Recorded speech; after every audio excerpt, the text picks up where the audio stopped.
এত অল্প সময়ের মধ্যে আপনাদের এই স্বতঃস্ফূর্ত সহযোগিতায় আমি সত্যি কৃতজ্ঞ। যুক্তিতর্ক সঙ্গে অর্ককে আপনারা গ্রহণ করেছেন, আপনারা মতামত দিচ্ছেন।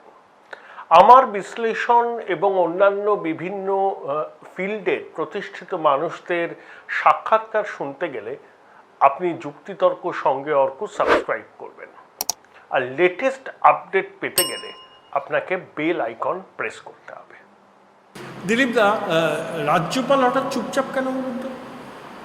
প্রতিদিন সকালে একটা করে টুইট দেখতাম। আমি তো রাজ্যপালের স্পোক্সম্যান নাই, আর আমি ওনার টুইট পড়িও না, কারো টুইট পড়ি না। আমি করি যেহেতু প্রেসিডেন্ট কী করছে জানানো দরকার আছে মত, আমি আমার টুইট করি, ফেসবুকে আমার বক্তব্য, আমার প্রোগ্রামের ছবি দিয়ে, ব্যাস। আমি মনে করি না এই সোশ্যাল মিডিয়া দিয়ে কোনো লাভ হয়, কোনো ভালো কাজ হয়। যাদের কথা কেউ শোনে না তারা মিডিয়া ভালো ওখানে লিখে পড়ে, সে বউ বললেও শোনে না, বউ কথা শোনে না, সে গিয়ে টুইট করে, সে করে, ওতে আমি সময় নষ্ট করি না। আমি তো সবসময় অ্যাকশানে থাকি, সকাল 5টা থেকে বেরোই, রাত্রি পর্যন্ত থাকি রাস্তায়, লোকের কথা শুনি, লোকের সঙ্গে কথা বলি। তা গভর্নর রাজভবনে গিয়ে অনুনয় বিনয়ের রাজনীতি আপনার কিন্তু না পছন্দ আমার মনে হয়। আমি যাই না গভর্নরের সঙ্গে, আমাদের এখানে প্রায় লোক দেখা করতে যায়। তাদের দুটো জিনিস হয়, যেটা টিএমসি বলছে তোমরা ওটাকে বিজেপি অফিস করো, সেটা প্রমাণ হয়। পদ্মপাল নাম হয়ে দ্বিতীয়, ওনাকে কন্ট্রোভার্সির মধ্যে আনা হয়। তৃতীয়, প্রমাণ হচ্ছে যে আপনি লড়াই না করে পালাতে চাইছেন। অভিযোগ কে করে? আমার কাছে যে মার খায় রাস্তায়, ঠিক। আমি মার খাওয়ার লোক নই। তো সেজন্য আমি চাই না। অনেকবার পার্টি বলেছে না আপনার যাওয়া উচিত, কারণ কি তারপরে প্রেস করতে হবে না, প্রেসকে বলতে হবে। আপনি বললে প্রেস থাকবে, শুনবে। তো আমার পার্টির আদেশ, পার্টি মানে আমি নয়, একটা ইনস্টিটিউশন। আমার আরও লোকজন সহকারী আছেন যারা আমাকে সাজেশন দেন, তো তাদের কথার জন্য আমি যাই। মাঝে মধ্যে গিয়ে কোনো কঠিন বিষয়, কঠোর বিষয় হয়েছে, সেটা গিয়ে বলার দরকার আছে গভর্নরকে, বা স্যার প্রেসকে বলা আছে, তখন আমি যাই। আপনার সঙ্গে এই নির্বাচনের আগেই শুনলাম, খুব ভালো লেগেছিল শুনে, যে লালমাটির দিলীপ ঘোষ আর বালুমাটির শুভেন্দু অধিকারী একসঙ্গে লড়াই করবে, কিন্তু আপনাদের দুজনের মধ্যে খুব শীতলতা আছে, এটা তো আপনি অস্বীকার করতে পারেন না। দেখুন, এই গল্প মুকুল রায় সম্বন্ধেও আমার করা হয়েছে। রাহুলদা যখন চললেন, উনি আমাকে জিজ্ঞেস করেছিলেন, আমি প্রেসিডেন্ট হলাম, তার আগে দিলীপ ঘোষের কেউ নাম জানতো না, তাই গল্প বলা হয়নি। তাই বলো দিলীপ ঘোষ রাহুল সিনহার খুব ঝগড়া আছে। তারপরে আমার সঙ্গে মুকুলদা এলেন, তো মুকুলদার সঙ্গে ঝগড়া বাঁধিয়ে দেওয়া হলো। তারপরে এক একজন অনেকে এসছে, তার সঙ্গে কোনটার সঙ্গে জমবে দেখলে আমার বরাবর কেউ লড়াই দিচ্ছে না। আই শুভেন্দু অধিকারী এসছেন আমাদের পার্টিতে, তিনি লড়াই করেছেন, মুখ্যমন্ত্রীকে হারিয়েছেন, তাকে আমরা বিরোধী দলনেতা করেছি। তিনি পার্টির একটা মুখ। পার্টির নিয়ম অনুযায়ী প্রেসিডেন্ট আর ওই রাজ্যে যদি মুখ্যমন্ত্রী হন বা বিরোধী নেতা, এরা প্রায় সমান মর্যাদায় কাজ করে। সাংগঠনিক ডিসিশন নেন প্রেসিডেন্ট, সেও তার মণ্ডলীকে নিয়ে। তো এবং শুভেন্দু যে কাজ করছে, সে বিধানসভার মধ্যে লড়ছে, সেখানকার রাজনীতি, বিধায়কদের সঙ্গে কাজ করা, এবং যেখানে দরকার আমরা একসঙ্গে প্রেসও করছি। ক্যামেরার বাইরে কী হচ্ছে সেটা আপনারা দেখেন না, লোকের কথায় আপনার মানসিকতা ডিসিশন নেন। সেজন্য শুভেন্দুদার সঙ্গে আমার আগেও সম্পর্ক ছিল, এবং পার্টিতে আসার আগে তো পরিচয় ছিল, কিন্তু একটু ভয় পেত আমার সঙ্গে কথা বলতে, অ্যাভয়েড করতে, কারণ পরিস্থিতি এরকম ছিল রাজনীতি। তো এখনও তাই আছে, কথাবার্তা হয়ে যায়, কী বিষয়ে কী ডিসিশন আমরা কী কথা বলতে হবে মনে হয়ে যায়। সেও সবসময় মাঠে আছে মুভমেন্টে, আমিও সবসময় মুভমেন্টে আছি। কিন্তু আপনাকে না জেনে বারে বারে দিল্লি চলে যাচ্ছেন, আপনি বলছেন আমি জানি না। পার্টি সংগঠন বেশ পার্টি, সব জানতে হবে, সব জানার দরকার নেই। অল ইন্ডিয়া পার্টি আছে, তিনি সংসদীয় রাজনীতির এখানকার প্রধান, ঠিক। আমি সংগঠনের প্রধান আছি। তো সংসদীয় রাজনীতির কোনো ডিসিশন নিতে হয়, যে রাজ্যসভার ব্যাপার আছে, তো তার দায়িত্ব পড়ে কথা বলবে না করবে, ডিসিশনটা তো পার্টির হবে, সেটা আমি বলবো, নাও বলবো, স্পোক্সম্যান আছে বলবেন। তো সেই জন্য পার্টির কাজের জন্য প্রয়োজন হয়, কেউ ডাকছে যাচ্ছে না, নিজের কিছু বক্তব্য আছে। অনেকবার গেছেন, কেউ ডেকেছে, আমাকে বলেনি, সংগঠন মন্ত্রীকে বলেছে, অনেকবার বলছে, সেদিন বলছে যে আমি যাচ্ছি অমিত শাহর সঙ্গে দেখা করবো, তো সেদিন গেছেন, দেখা হয়েছে। একটা তালমিলের অভাব আছে দিলীপ দা, আপনি এটা স্বীকার করছেন না? ক্যামেরা চলছে বলে হয়তো এটা আপনাদের মাইন্ডসেট আছে, কীরকম মাইন্ডসেট? যে ঝগড়া করতেই হবে, নাহলে ইন্টারভিউটা জমবে না, নাহলে খবর হবে না। তো এইসব গল্প পুরনো হয়েছে, আমিও বুঝে গেছি প্রেসের লোকেদের কী, আপনারা আমার বন্ধু, তো এইসব আপনারা বলুন, লিখুন, আর আমরাও মাঝে মধ্যে উস্কে দেবো একটু, যাতে এটা চলে, নাহলে নিউজ হবে না। দীপেন্দু অধিকারী কি জয়েন করবেন? শিশিরবাবুতে একবার গেছিলেন, তারপরে তো চুপচাপ। না, আমি তো বলছি দরকার কি আছে এমপিতে জয়েন, আমাদের তো সরকার আছে, সরকার পড়ে যাচ্ছে। আমরা টিএমসি নয় যে লোকের সরকার থাকাও অনেক ভেঙে নিয়ে আসবো, গণতন্ত্রকে ক্ষতবিক্ষত করবো।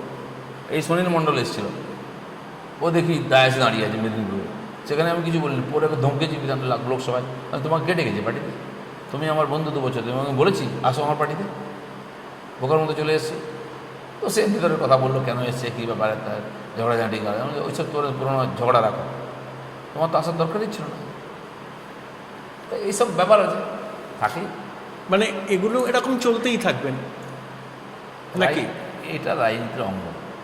আচ্ছা দিলীপ দা, মন্ত্রিসভা সম্প্রসারণ হলো, প্রতিমন্ত্রী কেন, 18 জন সাংসদ? সেটা তো মোদিজি বলতে পারো না, আমি বলতে পারবো। বাহ, বাংলার মানুষ মনক্ষুণ্ণ হয়েছে। না না, কিছুই না মনক্ষণ না। বাংলার মানুষ একসঙ্গে 4 জন মন্ত্রী কোনোদিন দেখেছে? 9 জন 7 জন প্রতিমন্ত্রী, 1 জন ক্যাবিনেট মন্ত্রী দেখেছে মমতাদির সময়। একটা ক্যাবিনেট হলো 7 জন মন্ত্রী ছিল, 7 জন প্রতিমন্ত্রী নাম ছিল। মনে আছে কারো? এই জাটুয়াদা, সৌগত রায়। যাই হোক, তো আজকে আমরা যেটা করেছি তাতে আমি জানি না বাংলা কি পেয়েছি। তারাই আজকে প্রশ্ন করেন একজন কোনো দুজন কেন, যেহেতু প্রতিমন্ত্রী ছিল, ফাইল যেত না। সেই জন্য ক্যাবিনেট মন্ত্রী তো ছিলেন, তিনি কয়েকটা ট্রেন চালিয়েছিলেন মুখ্যমন্ত্রী হওয়ার জন্য। তবে আমাদের সর্বভারতীয় পার্টি তো, উনি তো সব জায়গায় দোকানদারি করেছেন, বার্গেনিং করেছেন, এই করতে হবে না, এই করে দেবো, 3 বার পদত্যাগের নাটক করেছেন, কাজ কিছু করেন। তো সেটা আমাদের পার্টি সর্বভারতীয় পার্টি, সেখানে সর্বভারতীয় পার্টি যেহেতু ভারতবর্ষের, সেখানে অঞ্চল, জাতপাত, সংখ্যা, প্রদেশ সব অ্যাডজাস্ট করতে হয়।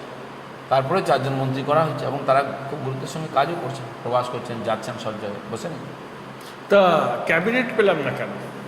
পেতে পারেন, এখনও আছে, 3 বছর সময় আছে, কী হবে না হবে কে জানে। আমাদের দেখুন, আমাদের যারা মন্ত্রী হয়েছে তারা প্রথমবার এমপি হয়েছে, তারা রাজনীতিতেই প্রথমবার এসে, তাদের অভিজ্ঞতা দরকার আছে। তো খালি পোর্টফোলিও দিতে হবে, কাউকে খুশি করতে হবে বলে আপনি করে দিলেন, মোদী সরকার ওটা চলবে। 2019-এ আপনি বলেছিলেন যে আপনাকে অফার দেওয়া হয়েছিল, আপনি রামলালকে বলেছিলেন যে আপনি মন্ত্রিত্ব চান না, কারণ বাংলায় কনসেন্ট্রেট করবেন। এখন তো বাংলায় কনসেন্ট্রেশন, সেই অর্থে এখন তো দিল্লিতে ক্যাবিনেট মন্ত্রী হলে তো বাংলারই উপকার করতে পারবে। ক্যাবিনেট মন্ত্রী হবো কি কী হবো সেটা তো পুরোপুরি পার্টি ঠিক করবে, এদের বলারই অধিকার নেই আমাদের। যারা রোজ রোজ যায়, বার্গেনিং করে, দিল্লি যায়, এইসব হিসাব কিতাব করতেই যায়, অনেকে দিল্লিতেই বসে থাকে, তারপরে তারা পার্টি ছেড়ে চলে যায়। যে নেতা চলে গেলেন তার কথা মতো পুরো আমার জেলা কমিটি তৈরি, তিনি লিখে যা দিয়েছেন সেটাই করা হয়েছে, সব কিছু একতরফা হয়েছে, তারপরে হজম হয়নি।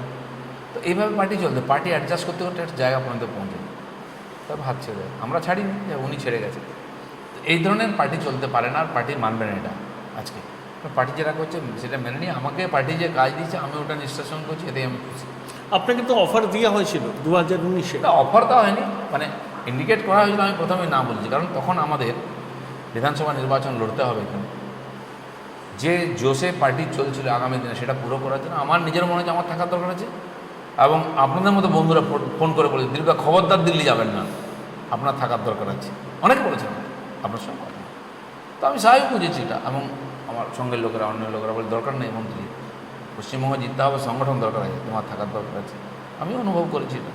আমার কোনোদিন মন্ত্রী হওয়ার, নেতা হওয়ার, এমএলএ এমপি হওয়ার কোনোদিন স্বপ্নও ছিল না, স্বাদও ছিল না।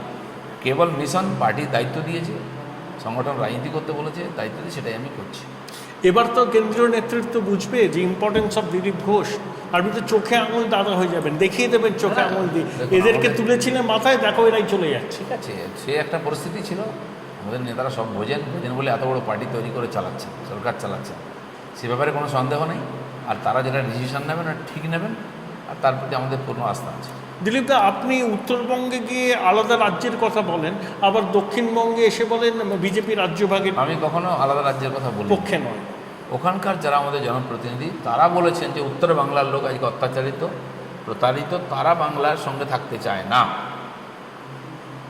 আমি বলছি এটা বলার অধিকার তাদের আছে। আমি কালকে আমাকে একটা পেপার দিলেন 2001 সালের, আনন্দবাজারের পেপার বেরিয়েছে, প্রিয়রঞ্জন দাস মুন্সি আলাদা উত্তরবঙ্গ রাজ্য চেয়েছেন। আমি চাইলে আপনাকে তার ফটোকপি দিই। সেই নিয়ে টিএমসি তখন ছোটো দল ছিল, সিপিএম খুব রেগে গেছে, এটা চলবে না, আলাদা স্ট্র্যাটেজি তৈরি করতে হবে। এটা নতুন নয়, উত্তরবাংলার লোক হামেশা বঞ্চিত আছেন, তারা বারে বারে এই ধরনের আওয়াজ তুলেছেন, কারণ তাদের মনে হয়েছে এখানে থাকলে আমাদের সুরক্ষাও থাকবে না, সম্মানও থাকবে না, অধিকারও পাবো না।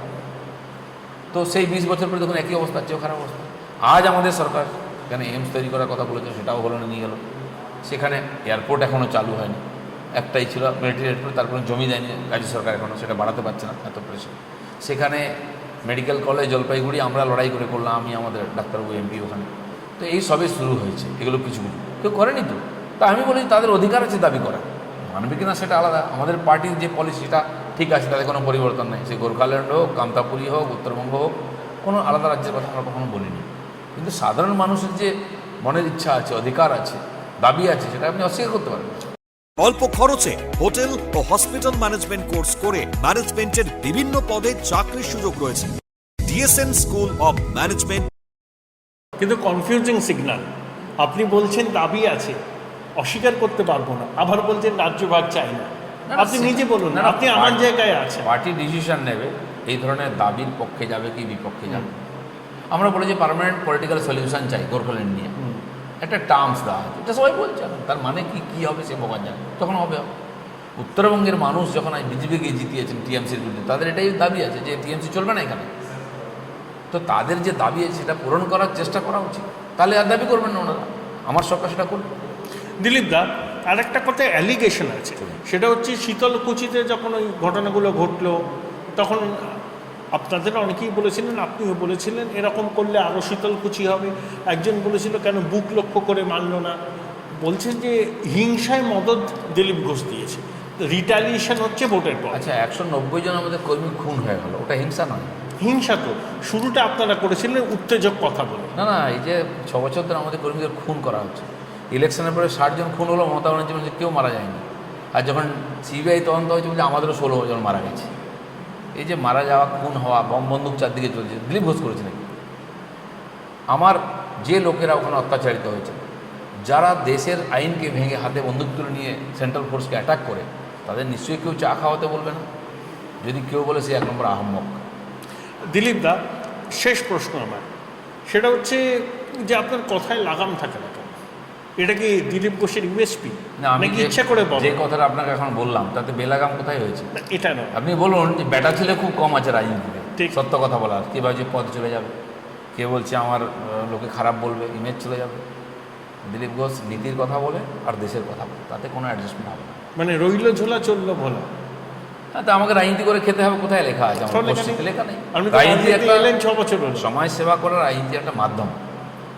আমাদের আগের নেতারা, স্বাধীনতা সংগ্রামীরা, পরবর্তীকালে রাজনীতি, সে অন্য পার্টির লোকেরা, কংগ্রেসের লোকেরা ছিলেন, এটাকে সমাজসেবায় নিতেন। আজকে without any invest, without any qualification কামাবার জন্য ভালো জায়গা হয়ে গেছে। যে কিছু করতে পারছে না, সম্ভবত প্রফুল্ল সেন বা কেউ বলেছিলেন, কেউ ওই জন্য এসেছিল তার কাছে চাকরি চাই, যে সেটা পড়াশোনা করছে না, কিছু না, 12 ক্লাস পড়ে তার একটা চাকরি দিয়ে দিন, চাকরি পাওয়া যায় না, তাহলে রাজনীতি দিয়ে দেন।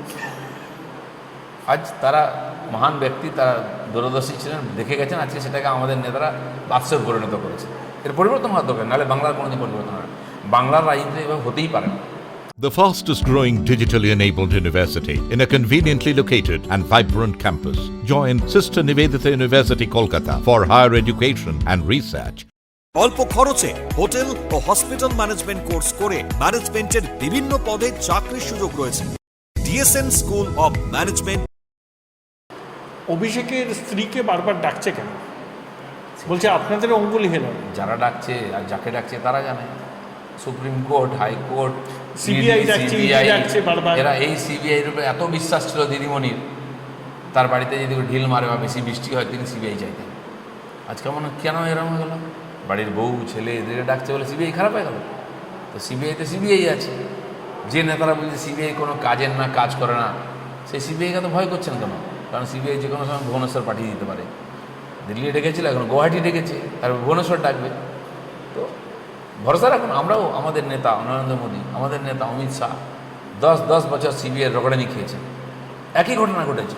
গুজরাট থেকে কেস বোম্বে হাইকোর্টে গেছে, 19 ঘন্টা জেরা করেছিল। 19 ঘন্টা জেরা, 6 ঘন্টা 8 ঘন্টা। মোদী চিফ মিনিস্টার তাকে ঘন্টার ঘন্টা বসিয়ে রাখায়। আমরা কিন্তু সিবিআই দিকে আঙুল তুলিনি, আমরা কোর্টে গিয়েছি, লড়েছি, জিতে আর সোনার মতো চকচক হয়ে বেরিয়েছি। যারা সিবিআই শুনে প্যান্ট ভিজে যাচ্ছে তারা বড় নেতা, ক্রান্তিকারী। আরে লোকে তোমাকে রাস্তায় টাকা নিতে দিচ্ছে, বান্ডিল নিতে দিচ্ছে, তারপর তুমি বললে লোক শুনবে? লোক চাইছে বেটা কবে ভেতরে যাবে। শুভেন্দুকেও তো দেখা গেছিল। আমি বলছি, কারো নাম বলছি না আমি, যে অনৈতিক কাজ করেছে, সমাজে ধন লুট করেছে, তাকে আইনের আশ্রয় আসতে হবে। নিজেকে নির্দোষ প্রমাণ করুন, যদি আপনার এত কনফিডেন্স আছে, যান কথা বলুন। বাকি দুনিয়া সকলে করতে, চিদাম্বরমকে ধরতে পারে, আমরা কোথাকার কে? তা অভিষেকের র্যালির পারমিশনটা দিচ্ছে না কেন? বিপ্লব দেব সরকার ভয় পাচ্ছে। আমার র্যালির পারমিশন দিয়েছেন না? যোগীজির র্যালি, অমিত শাহ র্যালি, যোগীজির 2টো র্যালি ছিল একদিনে লোকসভার আগে, বালুরঘাট আর রায়গঞ্জ। দুটোই ক্যান্সেল করেছিল, হেলিকপ্টার পারমিশন দেয়নি। এই কি টিট ফর ট্যাট হচ্ছে? এগুলোকে ভুলে গেলে চলবে না। আমি জানি না তারা কী করছে, কিন্তু টিএমসি কী জিনিস এটা সারা দেশের লোক জেনে গেছে ইলেকশনে, তো সেই হিসাব তো হবে। আর যদি মনে করেন এখানে বিজেপি করতে পারবে না, ওখানে টিএমসি কী করে করবে? আলাদা আইন তো হতে পারে না, দেশের আইন এখন, আর সেটা সবাইকে মানা উচিত। শেষ প্রশ্ন, ব্যক্তিগতভাবে মমতা বন্দ্যোপাধ্যায়ের প্রতি আপনার মূল্যায়ন কি? একজন অসফল নেত্রী। আর আমি বলছি না, মেদিনীপুর লোক প্রমাণ করে দিল। বিজেপি হয়তো মনে হচ্ছে তাদের যে এখনও সেই পরিমাণে যোগ্য হয়নি ক্ষমতায় যাওয়ার জন্য, বিরোধী ঠিক আছে, কিন্তু নো মমতা ব্যানার্জি। টিএমসি ঠিক আছে, থাকুক আর 5 বছর, কিন্তু মমতা ব্যানার্জি চলবে না, এটা প্রমাণ হয়ে গেছে। যেটা আমি বলতাম সেটাই মেদিনীপুরের লোকেরা প্রমাণ করে দিয়েছে। অল্প খরচে হোটেল ও হসপিটাল ম্যানেজমেন্ট কোর্স করে ম্যানেজমেন্টের বিভিন্ন পদে চাকরির সুযোগ রয়েছে। DSN school of management. দিলীপদা, আপনিও যেমন পলিটিক্যাল ব্যাকগ্রাউন্ড থেকে আসেননি, আপনার বাবা কাকা মামা কেউ পলিটিক্স করতেন না, মমতা বন্দ্যোপাধ্যায় কিন্তু সেই রকম এলিট ব্যাকগ্রাউন্ড থেকে আসেনি। আপনার দুজনের ব্যাকগ্রাউন্ড কিন্তু মোটামুটি এক।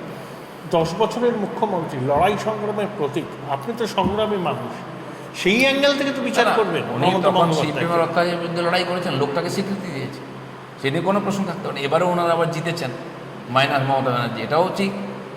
লোক বলছে না ঠিক আছে, আর তো কোনো পার্টি নেই, টিএমসি চালাক, কিন্তু মমতা ব্যানার্জি চলবে না।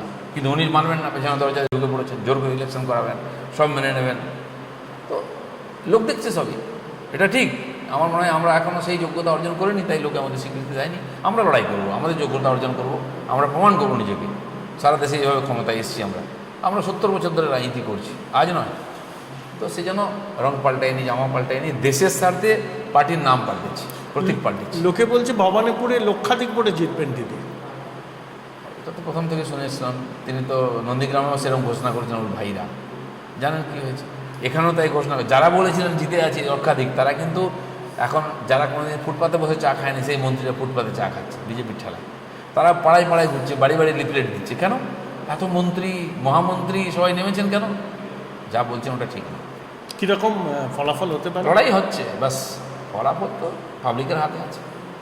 সেই রকমই লড়াই। একদম। আগামী লোকসভা নির্বাচনের আগে পর্যন্ত বিজেপি কি রাস্তায় থাকবে? মানে আপনি কি রাস্তায় থাকবেন? পশ্চিমবাংলার রাজনীতি আপনাকে রাস্তায় থাকতে, মুখ্যমন্ত্রী যদি রাস্তায় থাকেন, আমরা তো বিরোধী দল, মানুষ আমাদের রাস্তায় থাকার জন্যই চয়ন করেছে, আমরা থাকবোই। আর আমি তো থাকবোই, আমি যদি পার্টির নেতা হই, আমার কর্মীদের সঙ্গে থাকবো।